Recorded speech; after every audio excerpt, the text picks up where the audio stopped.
বৰ্তমান চৰকাৰে মুছলমানক টাৰ্গেট কৰি এঘৰীয়া কৰি আছে আৰু এইটোৰ পৰিণাম বৰ ভয়াৱহ হ'ব।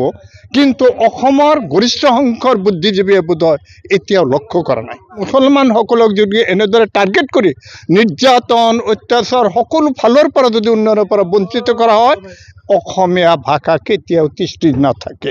অসমীয়া ভাষা এতিয়া ৰক্ষা কৰি আছে মুছলমানসকলে। অসমীয়া যিবিলাকে দাবী কৰি আছে, যিবিলাকে কুলিঞ্জিয়া দাবী কৰি আছে, তেওঁলোকে অসমীয়া ভাষা ৰক্ষা কৰা নাই। তেওঁলোকে ইংৰাজী ভাষা ক্ৰিয়েট কৰি আছে, ৰক্ষা কৰি আছে, অসমীয়া ভাষা ৰক্ষা কৰি আছে। আৰু মুছলমানসকলে যদি এইদৰে অত্যাচাৰ, এইদৰে খিলঞ্জীয়াৰ নামত অত্যাচাৰ বা উচ্ছেদৰ নামত অত্যাচাৰ, চাকৰিৰ নামত বঞ্চিত, এইবিলাক যদি চলে, নিশ্চয় অসমীয়াবিলাকে এটা পন্থা ল'ব, মুছলমানসকলে এটা পন্থা ল'বলৈ বাধ্য হ'ব।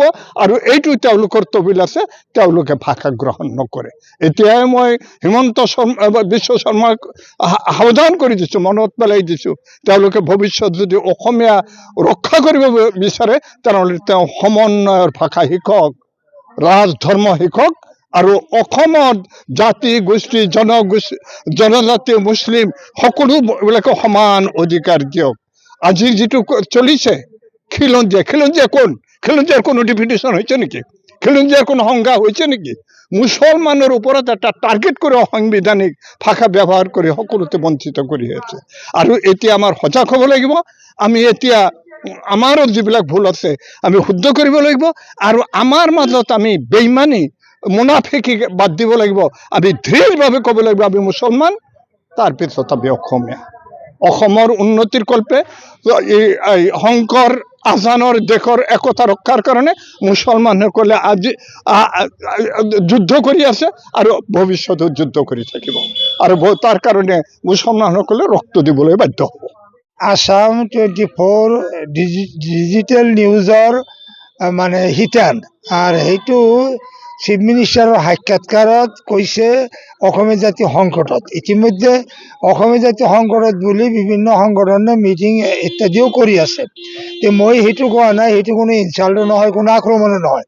এই কথাটো আমি এইকাৰণেই লিখিছোঁ কিতাপখন যে এই তেওঁলোকৰ শিতানটো দি মই এটা কিতাপ লিখি দিব পাৰোঁ নেকি, শ্বৰ্ট 14 দিনত মই 58 পেজৰ এই কিতাপখন ওলাই দিলোঁ। কাৰণ এই কি সংকটত পৰিছে মই জানামতে অসমীয়া জাতিৰ আয়ুস বহুদিন আছে। অসমীয়া জাতি বাচি থাকিব, পৃথিৱী থাকে মানে থাকক, সেইটো হ'ব নালাগে। কিন্তু নিউজত কিয় আহে অসমীয়া জাতিৰ আয়ুস আৰু বেছি দিন নাই, কি পালে তেওঁলোকে? আৰু চিফ মিনিষ্টাৰ ক'লে অসমীয়া জাতি সংকটত। অসমীয়া জাতি কি সংকটত? এই জাতিটো সংকট কোনে পেলালে? এই কথাবিলাক এই কিতাপত আছে।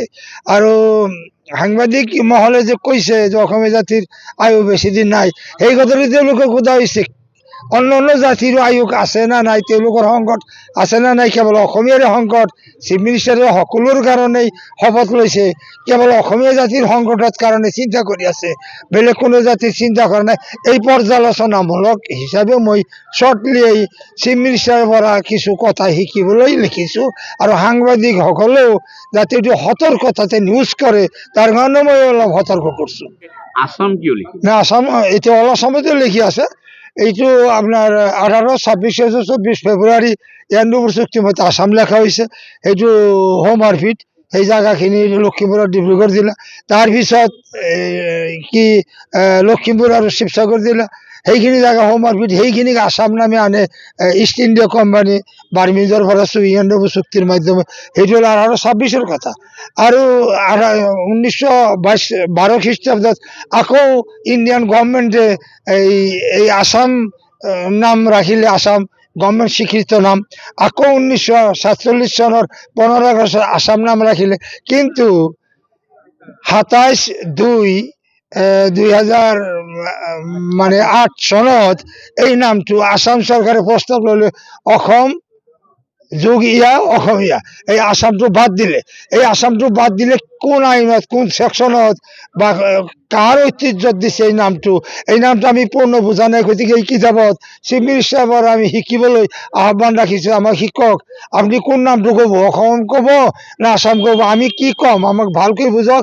অসম নামটোৰ প্ৰস্তাৱ আপুনি এই তাৰিখত নামি দামি মন্ত্ৰী থাকি তৰুণ গগৈৰ মন্ত্ৰী সভাত কিয় প্ৰস্তাৱটো লৈছিলে এই নামটো এইটো আসাম নামটো সেইকাৰণে আমি লিখো আসাম 14 স্বীকৃত গভৰ্ণমেণ্টৰ এইটো আমি বাতিল কৰা নাই এতিয়া চৰকাৰে কৰিলে আমাক ক'ব লাগিব কাৰ ঐতিহ্যত অসম নামটো ৰাখিছে মুছলমানে হিন্দুৰ মাটি কিনিব নোৱাৰে এইটো চিফ মিনিষ্টাৰক মই প্ৰত্যাহ্বান জনাইছো তেওঁ যদি হিম্মত আছে তাকত আছে পাৰ্লিয়ামেণ্টত সেইটো পাছ কৰক এইটো নেবাৰ নোৱাৰে এইটো DC SP সব বহাই লৈছে তেওঁলোকক কাণে কাণে মাতি নি বন্ধ ৰাখিছে এইটো বন্ধ নাথাকে তেওঁৰ গভৰ্ণমেণ্ট থকা পৰ্যন্ত থাকিব আজি আমি অসমৰ বিভিন্ন ঠাইৰ পৰা কিছু বুদ্ধিজীৱী শিক্ষাবিদ সাহিত্যিক ইতিহাসবিদ বিভিন্ন পৰ্যায়ৰ মানুহ আমি আজি মাতিছিলোঁ আমাৰ অসমৰ সাম্প্ৰতিক কিছু সমস্যা আছে বিশেষকৈ আমাৰ ভাষিক আৰু ধৰ্মীয় সংখ্যালঘু মানুহৰ আমি যে মানে অস্তিত্বৰ সংকটত ভুগিছোঁ বিভিন্ন সমস্যাত আমি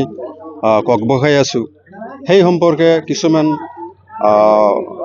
মূল্যৱান পৰামৰ্শ আমাক দিয়াৰ কাৰণে কিছুমান মানুহক আমি আমন্ত্ৰণ জনাইছিলোঁ আমাৰ MC কলেজৰ প্ৰফেসৰ আব্দুল সামাদ সাহেব আহিছিলে প্ৰমুখ্যে আমাৰ বৰপেটাৰ ওচৰৰে আমাৰ মুৰব্বী তথা ভাল সাহিত্যিক ইতিহাসবিদ গৱেষণাকাৰী ব্যক্তি দেৱান সাহেব আমাৰ মাজত আহিছিলে লগতে আমাৰ অন্যান্য সাংবাদিক বন্ধুসকল আহিছিলে বিভিন্ন সংস্থাৰ সভাপতি সম্পাদকসকল আহিছিলে আমাৰ এই মানুহখিনিক মাতি আমি আমাৰ অসমৰ সাম্প্ৰতিক সমস্যা বা আমি ভাষিক বা ধৰ্মীয় সংখ্যালঘু মানুহসমূহে যি সমস্যাত ভুগি আছোঁ আমি আমাৰ সাংবিধানিক অধিকাৰৰ পৰা বঞ্চিত হৈছোঁ দেশৰ আইনী সুৰক্ষাৰ পৰা আমি বঞ্চিত হৈছোঁ এইবিলাক কথাই আমাৰ বিভিন্ন মহলত আলোচনা হৈছে আৰু এই আলোচনা হোৱাৰ পৰা আমি আমাৰ সমস্যাটো আৰু ভৱিষ্যতে আমি এটা অলপ বহলকৈ বিস্তৃতভাৱে এটা আলোচনা চক্ৰ পাতিব বিচাৰিছোঁ গতিকে আমি আমাৰ আজি তেনেকুৱা বিশেষ কোনো সমস্যা আলোচনা হোৱা নাই সৰ্বাংগীনভাৱে সকলো সমস্যা লৈ আমি আলোচনা কৰিছোঁ গতিকে আগন্তুক দিনত আমি এই বিষয়ে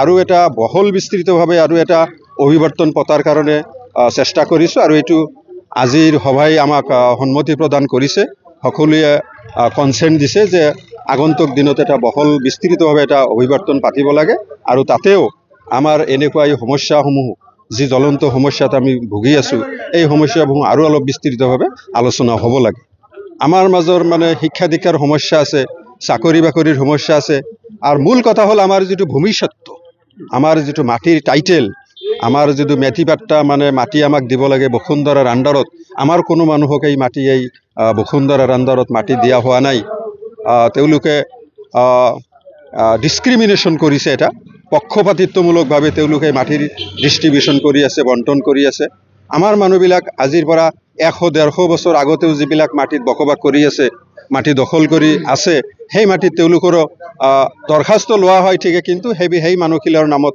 কোনো মাটিৰ এলটমেণ্ট এতিয়ালৈকে দিয়া হোৱা নাই এইটো আমাৰ এটা মূল সমস্যা স্পষ্ট হ'ল যে যিসকলে আমাক খিলঞ্জীয়াৰ পৰা আঁতৰত ৰাখিছে তেওঁলোকতকৈ আমি বহুত পুৰণি খিলঞ্জীয়া আমি এইখন দেশৰ ভূমিপুত্ৰ আৰু আমি খিলঞ্জীয়া আজি স্পষ্ট হ'ল গতিকে এই কথা আমি গোটেই অসমবাসী বঙালী সম্প্ৰদায়ক আমি জনাব লাগে আৰু আমাৰ অধিকাৰ সাব্যস্ত কৰাৰ কাৰণে আমি ইতিমধ্যে আগবাঢ়িছোঁ বুলি আমাৰ আজি অভিমত